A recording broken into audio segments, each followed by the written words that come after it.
Welcome to day 3 of our daily Bible devotions. We're continuing our discussion on the teleological argument by going through a chapter in the book by Norman Geisler and Frank Turek. Anthropic Constant number 3, Moon to Earth Gravitational Interaction. As the astronauts begin to sling around the moon, they encounter another anthropic constant. This one regards the gravitational interaction that Earth has with a moon.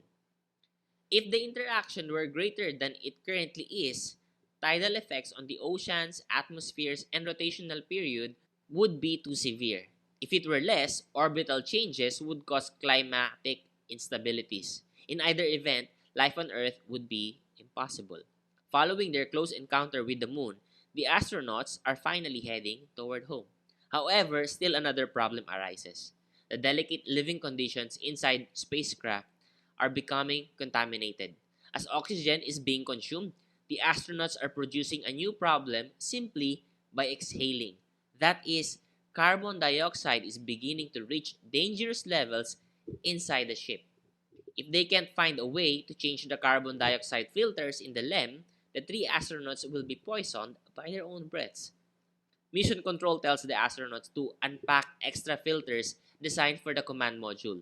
That's the part of the ship that has been evacuated and powered down. They were asked to unpack extra filters to see if they can be used in the LEM. So they were asked to go to command module to bring those extra filters back to LEM. But instead of getting some much needed good news, the astronauts soon realized that the CM filters, or the filters from the command module, are the wrong size and shape for the LEM.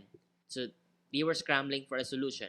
What the NASA engineers did on the ground is that they began to find a workaround. They brainstormed a way to rig the square CM filters to fit the round hole in the LEM with just materials that can be scrounged up on the spacecraft. They designed a fix that they think will work and then talk the crew through the rigging process. Their workaround involves the ingenious use of cardboard, spacesuit hoses, stowage bags, and duct tape. Yes, because, duct tape fixes everything on Earth and on space. So, anthropic constant number 4, carbon dioxide level. Of course, such a rig is not necessary here on Earth because just the right level of carbon dioxide is maintained naturally in the Earth's atmosphere. This is another anthropic constant.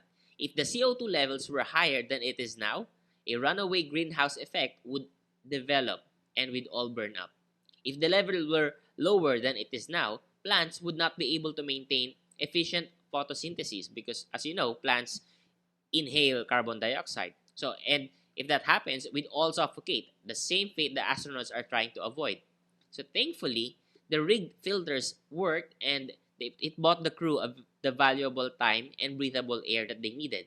Soon, the time arrives to jettison the crippled service module. As the service module falls away, the crew sees for the first time the extent of the damage. The oxygen tank explosion in the spacecraft blew a 12 by 6 foot panel off the side of the service module, tilted the fuel cells, and damaged an antenna. Had an explosion less than half that magnitude occurred near the heat shield of the command module, it would have resulted in a catastrophic failure of the spacecraft and loss of the crew. As they approach re-entry, the crew climbs back into the command module in an attempt to power it up. This is their only hope of getting home.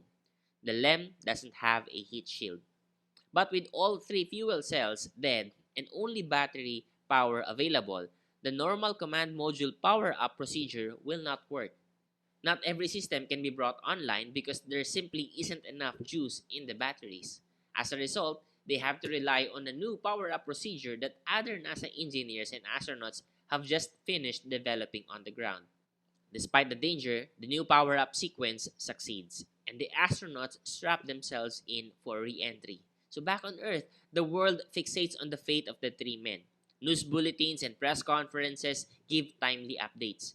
Congress passes a resolution for the American people to pray, and the Pope urges the world to pray as the 3 brave astronauts in a damaged space capsule accelerate toward the Earth's atmosphere at a tremendous speed.